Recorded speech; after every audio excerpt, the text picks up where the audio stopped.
Welcome sa Dries TV. Kung interesado ka sa ganitong news, huwag kalimutang isubscribe ang ating YouTube channel. Maraming salamat! Welcome back again sa ating YouTube channel mga kakimpaw, and sa update natin ito ang pag-uusapan natin ay tungkol sa mga importanteng kaganapan kina Kim and syempre kay Paolo Avellino. So ang pag-uusapan na tatalakayin natin sa update na to ay may kaugnayan nga po sa pagkainis ni Chinita Princess. So bakit nga kaya mga kakimpaw? And also pag-uusapan din natin ang tungkol sa relationship ni Kim and Paolo na talaga namang pinagtibay na po. So, paanong pinagtibay? Yan ang pag-uusapan natin kasama na ang iba pang mga ganap kay Paolo Abilino. Pero bago po ang lahat, maraming salamat sa inyong patuloy na pagsuporta at pagsubaybay sa mga daily update natin. Kaya naman bilang pasasalamat, narito po ang isang napili kong komento patungkol ito sa naging previous update. Mula ito kay Ginang Norma Cola, sabi niya mabuhay Kim at Paolo, hurry hurry, go go go, Kim Paulandia, saya no, grabe, tuloy ang ligaya natin. Salamat sa lahat ng KP, nagtutulungan at ipinagdarasal natin para tayo ay magtagumpay. Thanks sa lahat at sa iyo Dre, sana hanggang dulo ang ating pagmamahal sa KP. Di tayo magsasawa sa kanila. Congrats sa lahat, lalo na yung napagod para maabot ang ating pangarap para sa KP. God bless as always.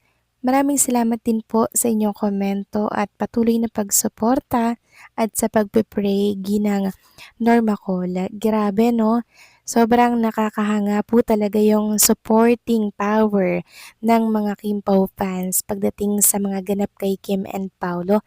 Talagang meron po silang unity, 'di ba? Yan po talaga yung kinaiinggit ng ibang mga fans club kay Kim and Paolo.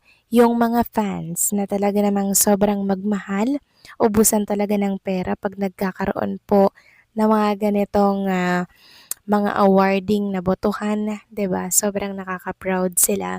And sana ay okay lang po sila ngayon, yung lahat ng napagod, lahat po ng napuyat, lubos po talaga ang pasasalamat ni Kim and ni Paolo sa inyong pagod, effort, support na binigay nyo po sa kanila bago po matapos ang botohan. Sobrang nakakaiyak and maging si Kim, sobrang ramdam po yung pagmamahal ninyo. Ganun din syempre si Paolo Avellino at kahapon nga po, nagpasalamat na si Paolo, naglabas po siya ng statement. Para po sa mga hindi nakakaalam na hindi doon nagpasalamat si Paolo, nagpasalamat po siya mga kakimpaw. Para lamang po hindi mainis yung iba dyan na nagsasabing hindi daw po nagpapasalamat si Paolo. So maraming salamat po sa inyong komento ginang Norma Cole. God bless po at mabuhay kayo. So eto na nga, pag-usapan na natin ang mga balita po na nakalap natin sa update na to.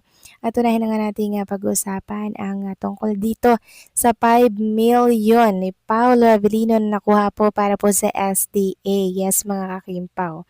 Ayon nga sa post ng Paolo Avellino Global, 5,869,740 heart for Paolo Avellino from June 15 to July 14. Our team dropped a total of 5,869,740 is equivalent po na 293,487 votes for Paulo.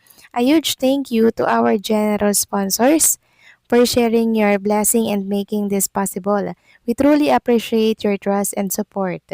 To our amazing voting team, thank you for your time, dedication, and countless hours of voting. This milestone belongs to all of us. To our admin, ayan po mga kakimpaw, thank you for leading us every step of the way. So nakakatuwa no, grabe yung 5 million tapos equivalent to 293,487 votes. Ang tindi nyo mga kakimpaw, talagang binabarya nyo lang yung mga milyon-milyon na halaga.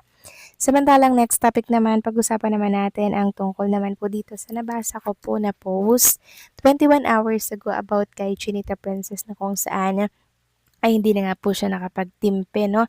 Parang nainis na po siya. So ito may kinalaman ata sa naging interview ng ex niya, mga Kim Pao, na kung saan gusto pa atang bumalik or makipagbalikan kay Kim. So ayun nga dito, netizen believe that the post were intended to Chinita Princess ex-boyfriend si Yan Lim. So ito po kasi yung naging tweet ni Kim Cho noon. Pinalaya mo ako tapos hinihintay mo akong bumalik. Sira ulo ka ba? Tao ako be, hindi ako kalapati. So, yung tama nga naman mga kakimpaw, no? After pong saktan si Kim, babalik? Hindi po ganon. Si Kim Cho po, pag once na nasaktan ni Loco, hindi na po yan babalik mga kakimpaw. Dahil mas mahal po ni Chinita Princess ang kanyang buhay at ang kanyang sarili. And ngayon naman, tingnan nyo po, di ba? Ang lalaking dumating sa kanyang buhay, sobra pong pinapahalagahan siya. And talagang iniingatan yung relationship na meron sila ngayon ni Paolo. Kaya sa dalawang ex ni Chinita Princess na umaali-aligid pa po sa kanya mga kakimpaw, matagal na pong sinabi ni Kim sa live ng It's Showtime na close na po ang kanyang puso at wala na pong space dito. Kung bagay nakakandado na po ang puso ni Chinita Princess. Dahil meron na pong tao sa loob nito which is si Paolo. Samantalang pag-usapan naman natin ang tungkol dito sa pagtibay po ng relationship na meron si Kim and si Paolo Abilino. So, paano pinagtibay mga kakimpaw? Ito po may kaugnayan sa inilabas na picture ni Paolo Abilino sa Discord. Kung bagay mas lalo niya pong kinonfirm kung ano man po yung meron sa kanila ni Chinita Princess.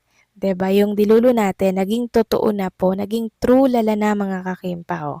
Ayon nga po dito sa post ng isang Kimpaw page, nagparamdam ng di na mabilang ilang beses. Nagpahaging ng I love you dinaan sa mga event, naglapag ng ayuda pero mindset ng mga bashers at haters, nagkataon lang yan. Bala kayo dyan. So inilabas po ito ng mga Kimpaw fans na page sa social media para po syempre basagin at inggitin na naman ang mga bashers na yan. Yan po talaga yung rason kung bakit nagkalat na ngayon ito sa social media mga kakimpaw. And aware naman, si Kim and Paolo nalalabas ito sa mga social media platforms. Aware po sila dyan na meron at merong lalabas talagang picture kahit na sabihin po na may rules and regulation doon sa Discord, meron talagang makukulit mga kakimpaw. And i-share ito sa social media kasi merong Kimpaw fans na hindi po kasali talaga doon sa Discord. Kaya okay na din na ma-share ito sa social media. So, paano pinagtibay? Pinagtibay dahil nga po talagang kinonfirm na ni Paolo Avellino yung kung anong meron po sa kanila ni Chinita Princess. Sabi nga nila, di ba, hard lunch na daw si Kim and si Paolo, yung relationship nila together. 'Di ba? Na siyang hindi naman po nakakapagtaka dahil ayan no, magkasama po sila sa Norway mga kakimpaw. Wala naman silang photoshoot or event dito, kundi mag-vacation and gumawa po ng moment together na talaga namang aalalahanin po nila sa mga darating po na panahon. So kayo ba mga kakimpaw, anong masasabi po ninyo dito? Please comment down below.